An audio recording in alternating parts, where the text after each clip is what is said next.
If someone's got a sore knee, they could put charcoal on one night and castor oil on another night, ginger on another night, potato on another night, and see what it does. Today, we'll explore 5 life-changing home remedies as shared by Barbara O'Neill. Her wisdom in using natural remedies shows us how to harness the healing power of simple, everyday ingredients. Let's hear what she has to say about these incredible solutions. We're going to look at is castor oil compresses. It's not a poultice, it's a compress. Castor oil penetrates deeper than any other oil, and wherever it penetrates it can break up lumps, bumps, adhesions. So great for cysts in the breast, for breast cancer, great for irritable bowel, great for constipation. It's very good at breaking up stones in the gallbladder, kidney stones, bone spurs. If the bone spur has been there 3 years, it might take 3 months. If the bone spur's been there 3 months, it might take 3 weeks. Little by little, the body heals, so be patient. So I'm going to make a compress. It's like a little pack. The thicker the pack, the more castor oil it can hold, and the more castor oil can go into you. Now what I've done is I've cut up an incontinence pad. I've cut it up and I've opened it up and I've put a few layers of cloth in there to make it thicker. And what I'm going to do is put masking tape on the edge.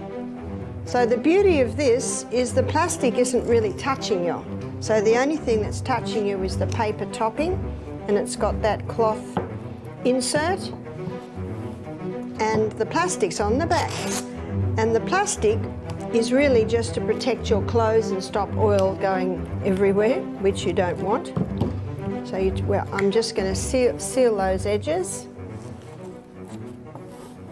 And then I'm going to put the castor oil on. Now the reason why I'm doing this first, so there we have our little pack. Now to secure that, I just staple the edges. I used to stitch it with a little cotton and thread, and my staff came up with this great idea of stapling it, and it takes about a 1/16 of the time, and it holds it quite nicely. And I'm doing it now because it's going to take a little while to soak in. And what I do is I basically do the middle third, because as it soaks in, it'll spread out a little bit further. I can't hold that up now, but probably in about 15 minutes I will be able to hold it up. You see, it's such a thick oil, it just sits on top. So you've got to give it time to soak through. I haven't covered it because then there's no leeway for the excess oil to go. And also when it goes on your hot body, the oil will thin and spread out a little bit more. So you want to give a little bit of room for spreading.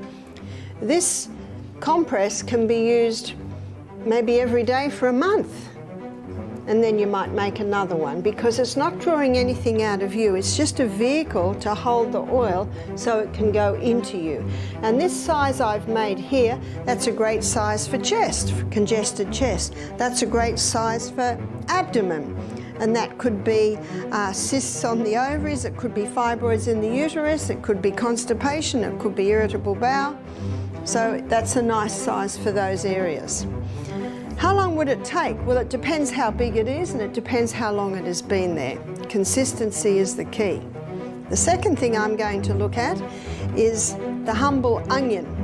Now the onion can be used cooked or it can be used raw. To use it cooked, we'll look at cooked first, and this is the first poultice that I ever did. My first daughter, I was 23 when she was born, so I think I was probably about 25 when she got an earache. And I was trained as a nurse. Even though I was a bit of a hippie and starting to grow my own veggies and all that sort of stuff, I didn't know what to do about an earache. And everyone said to me, don't play with the ears, she could go deaf. So it was really out of fear and lack of knowledge, I went to the doctor. He wrote her a script of antibiotics.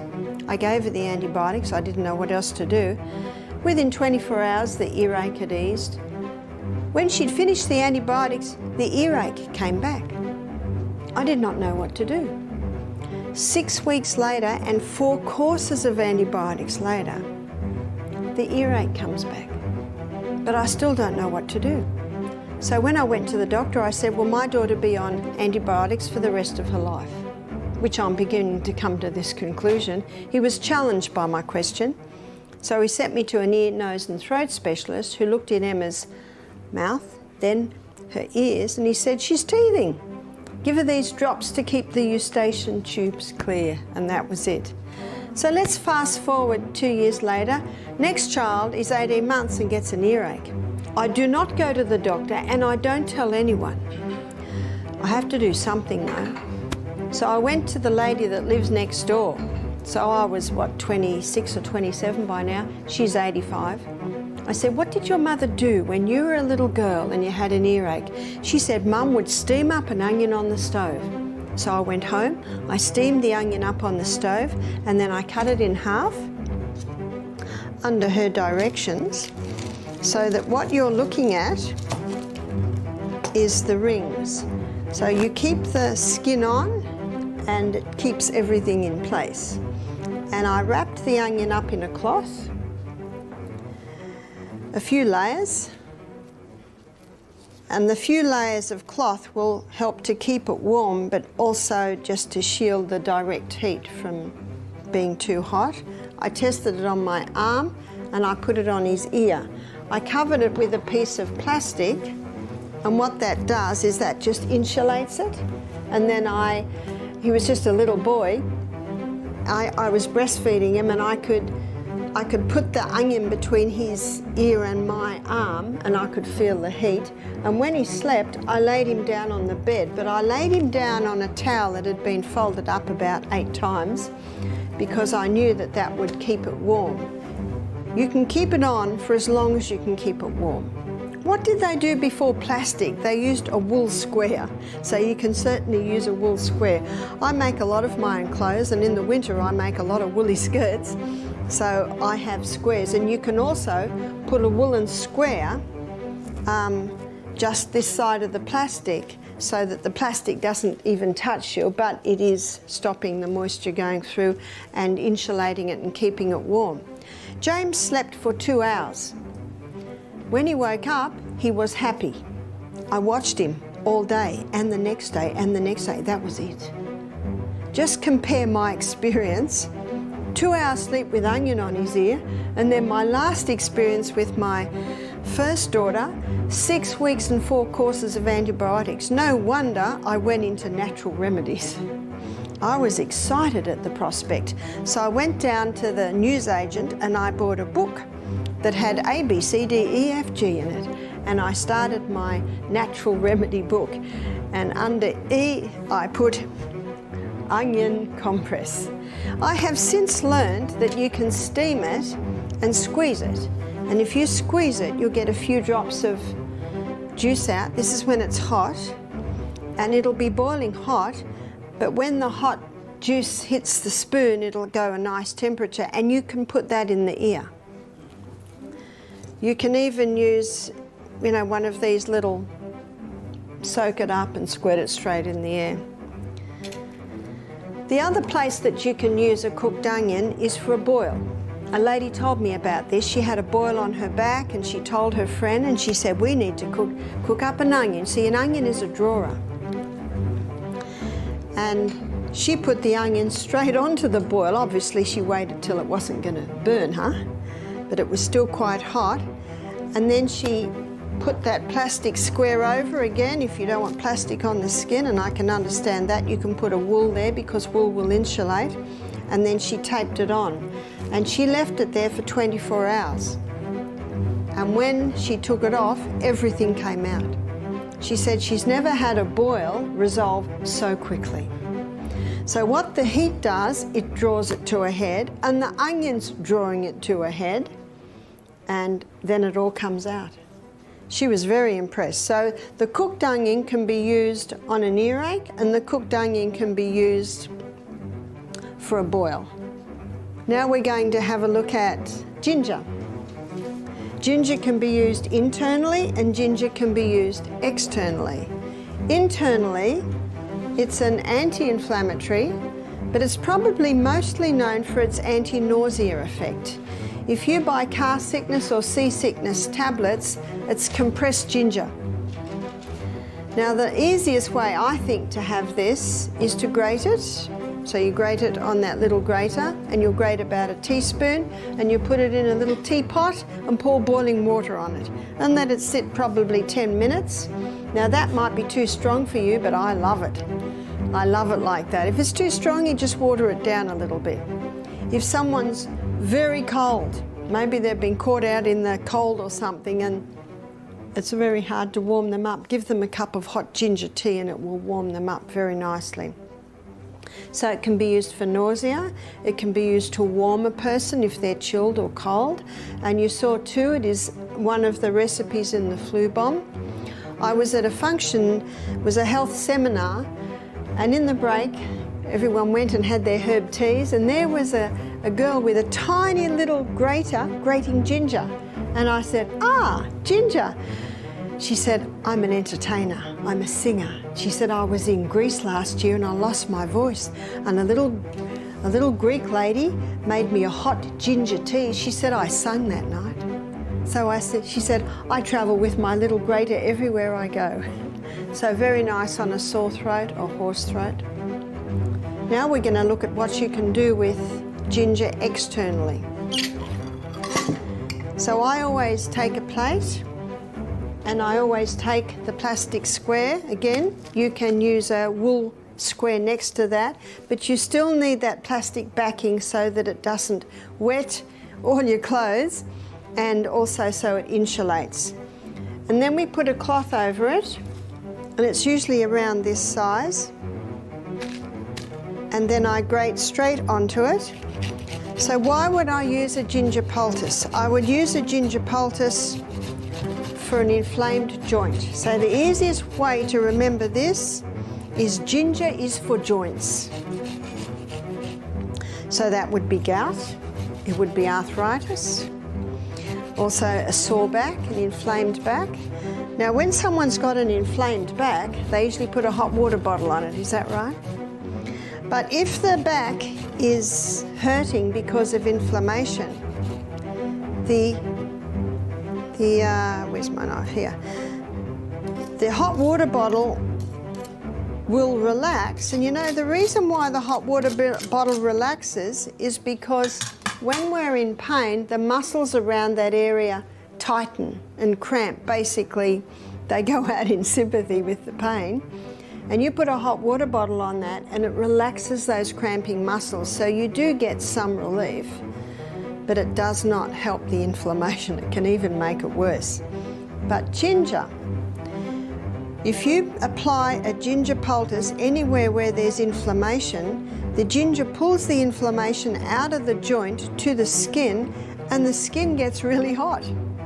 So if you apply this to the lower back, the heat relaxes the muscles, and yet the ginger is reducing the inflammation. So you do about that much, and then how you make the poultice is you put the left side over and the right side over, and the bottom comes up and the top goes down. So you can see I've made like a little package there. And then I turn that over, and the part that's touching the skin is where you've just got one layer. And the beauty of this little package also is that you've got a few layers behind, so that if it is quite wet, it will help to soak up any drips. And then you will apply that to the area. Now let's say that I have an inflamed joint, then you would apply it to the area there. But you can see even with the plastic on that, not much is touching the skin. It's only the very edges. And then you bandage that on. Now if someone has an inflamed joint, say a wrist or an ankle or a knee or toes, we apply the ginger poultice, or even in a sore back, we apply the ginger poultice maybe about 6 o'clock in the evening. And within half an hour, if there's inflammation in there, the skin gets very hot. And then the person has the choice when they're going to bed, is that heat all right? Because if it's too hot, they can just take it off. But if it feels good to them, they can go to sleep. If you put it on just before bed and the skin gets really hot, it could wake up and cause discomfort. But when people have gout or arthritis, the heat is usually very, very nice. And again, for a sore lower back, it's very nice because, again, it pulls the inflammation out of the joint, and the heat relaxes those muscles that tend to cramp whenever there's pain. But that ginger is excellent for joints. So remember, gout, arthritis, you can do it. One man said his big toe, he put it on his big toe and all the pain went out. And then the next toe was painful, so he put it on there. Then the next night, it was okay to go on to the next one. He said it was jumping toes. I said, did it go to the next foot? He said, no. Now we're going to make a potato poultice. Now, I just told you that the ginger is for joint, well, the potato is for tissue. The potato is very, very gentle. Potato can be used on sore eyes, conjunctivitis. So again, we're going to put our plastic down and put our square down and use potato. So potato is used for tissue inflammation. So swollen eyes, sore eyes, red eyes. It can be used for ingrown toenails. It can be used for a splinter that you couldn't get out. So tissue inflammation. Sprained ankle, very good on sprained ankle. So the lady that had the swollen knee because she did too many ginger poultices, I said to her, put a potato on. Potato is very cooling, so it's great for all tissue inflammation. The potato is also a drawer. So again, you spread that out. My girlfriend rang me one day, when this is years ago, when she had babies and so did I, and I could hear her little boy just crying and crying. I said, what's the matter with Louis? She said, I don't know what's happened, but his little penis is twice the size. He was 10 months old. What are you going to do? And if you go to hospital, what are they going to do? I said, quickly make up a potato poultice. Any tissue swelling, the potato poultice. So she made up a poultice, maybe about that size. See, it's very cooling. And she laid it on the area. She put his nappy, you call it a diaper, and the little fella, within 5 minutes, it must have really soothed it, he fell asleep. You see, that just soothes any tissue that's swollen. She said he slept for 2 hours. What does that tell you? He's not in pain anymore.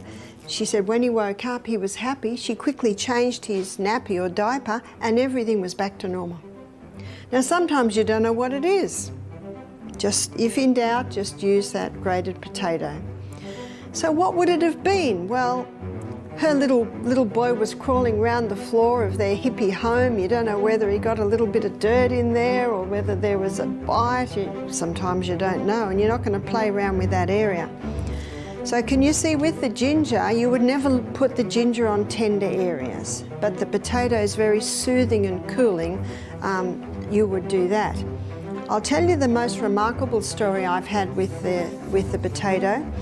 When I lived in the rainforest, there was a guy who lived on our property at the end of our paddock, you call it a field, in a caravan. He was a real hippie, and he was sickling the grass. You know what a sickle is? With bare feet. So what's going to happen next? The sickle went into the back of his ankle. Now, I heard about it, but I didn't see him for a few days. And one of the guys said, have you seen Chris? His foot's up like a red balloon and there's a red line going up his leg. And he's lying in bed smoking marijuana, waiting for nature to heal. The body will heal if you give it the right conditions. And one of the problems with the marijuana, it was dulling the pain, but the pain was telling him to do something.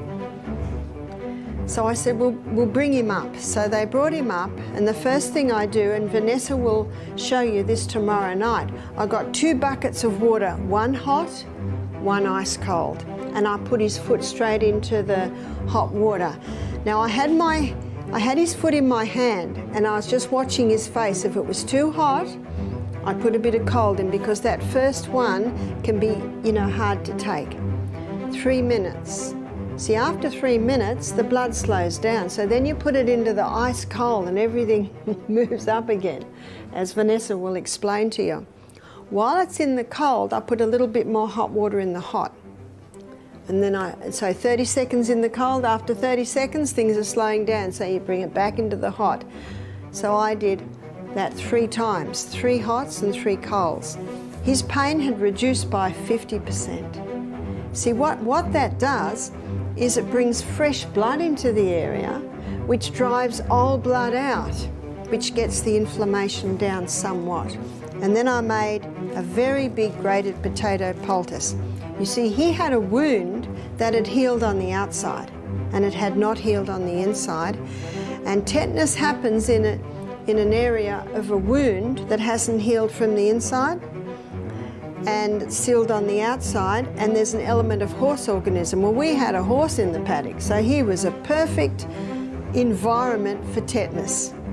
So I put a big grated potato poultice on his foot and I said, come back in 2 hours. He could limp now. So just that reaction tells me we're getting results. When he came back after 2 hours, I took this off and the wound was oozing and the red line had gone down about 4 inches. Now, if he was still in pain and the red line hadn't gone down, we would take him straight to hospital. If in doubt, but we're an hour from hospital, so we could see results. And he did not want to go to hospital. So if he didn't want to go to hospital and we could see he was dying, we'd take him. Of course you do. So I did hot and colds again, and I did another grated potato, and I said, come back again at 6 o'clock, another few hours. And every time he came back, the line was going down, down, down, and the foot was going down, down, and the foot was still oozing. See, this draws. And when you took it out, you could see the area where it was drawing. And then he put the grated potato on, we put it on after another hot and cold all night. He came over in the morning, we did another hot and cold, and the red line was gone. And the foot was just about back to normal. Looked like a dried prune, but you don't care about that. You just want that to go down. He said, what'll I do now? And I said, you might be right now. I said, see how it goes, but if it starts to hurt, if it starts to throb, and if that seals, we need to do all that again. So I basically left it with him then. Now we're going to have a look at cayenne pepper. Cayenne pepper, we've got cayenne pepper in this little container here. Cayenne pepper is a remarkable herb. Some people say we shouldn't use it because it's a stimulant. It is not a stimulant like caffeine or alcohol or marijuana is a stimulant. It's a blood stimulant. That means it's good because Leviticus 17:11 states that the life of the flesh is in the blood. So anything that moves blood is going to be helpful. There's a book you can get. It's by Sam Beiser. It's called Curing with Cayenne. And he shows in that book that you put cayenne with any other herb and it'll intensify that other herb's action. It's a blood stimulant. It can be used internally and it can be used externally. And I think in your book it shows how it does 3 main things internally in the blood. It thins the blood, it strengthens the arterial walls, and it opens the capillaries. So let me tell you about an experience I had a few years ago. It was one of our retreats. I got the call, lady'd had a heart attack.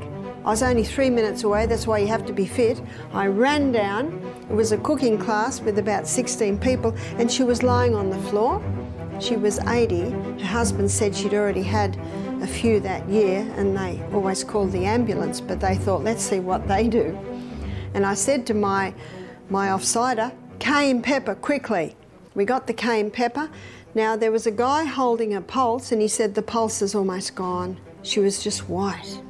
So I don't know how much I got. You're just in a hurry. So I think I got about half a teaspoon, put it straight in her mouth. She was half conscious, gave her a little bit of water to drink. The guy holding the pulse yelled out, the pulse is strong. This would have been 2 minutes. And you could feel that pulse come back, and all the blood came back to her face. She sat up and said, "What happened?"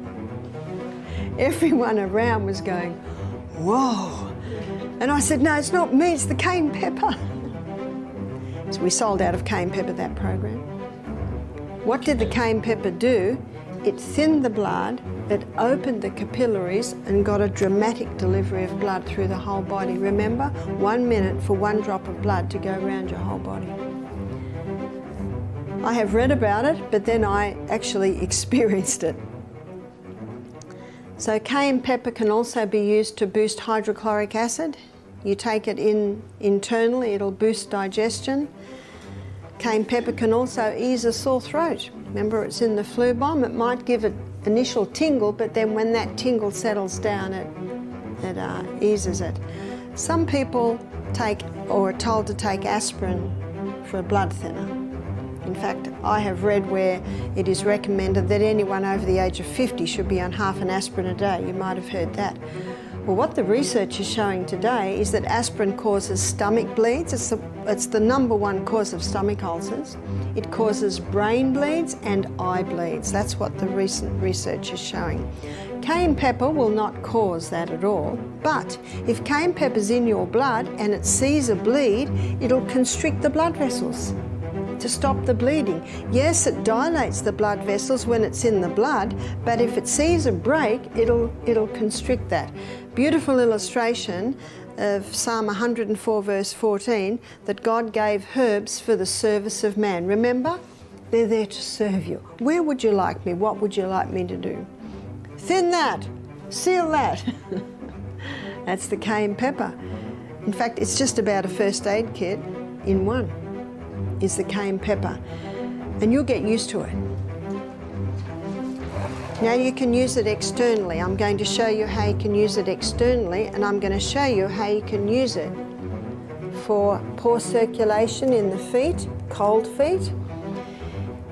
I find people that allow their feet to be cold, eventually their feet are numb. And eventually, the next step after numb feet is gangrene of the toes. You see, the blood's the life of the flesh, and any part of the body that's cold, blood's not going in there. So blood's not feeding the area, it's not feeding the herbs, the nerves. You cannot put cold feet into hot water or you'll damage the tissues. So what can you do? You can make a cayenne compress to put on the bottom of the feet. So to make a cayenne pepper compress, you get some paper towel and you cut it to the size of the foot, which would be, let's just guess, it'll be about this. I guess I'm guessing my size foot. And you put it on. I've doubled over a couple of layers of cling wrap there. And then you put a little olive oil on there. Not a lot, because you don't want to soil your sheets. So I'm going to put it in this plate to show you how you can put it on lightly. So I'm just going to dab it on.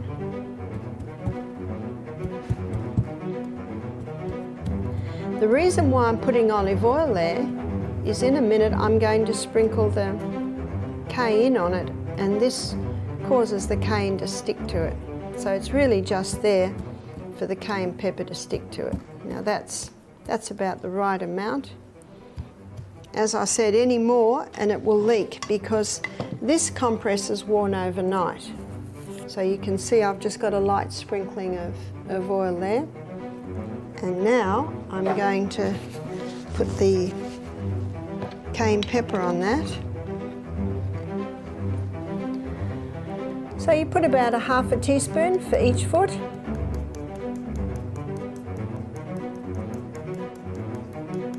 So that's about half a teaspoon. So you can see the way I'm holding it up, the cayenne pepper is now sticking to the paper, and the foot goes straight onto that. And then you put a sock on and leave it on all night. If I put that on my foot, by 4 in the morning, I'm waking up wanting to rip it off because my feet are so hot. But if someone has no feeling in their feet, or if someone regularly has cold feet, often by morning they're feeling a little tingle. So you would probably wear it every second night until your feet get hot. So that's a very easy way to warm up feet, because feet must be warm. So you'd put one on each foot. I've even made it and folded it up and left it at one lady's house that I visited, and she had no feeling in her feet. Peripheral neuropathy, that's a side effect of chemotherapy where people lose that feeling in their feet. They can bring their feet alive again with the cayenne pepper compresses. Thank you for watching and learning these remedies from Barbara O'Neill's invaluable teachings. If you found her insights helpful, don't forget to like, share, and subscribe to our channel for more natural health tips. Let us know in the comments which remedy inspired you most, and share this video with someone who could benefit from Barbara's life-changing advice. See you in the next video.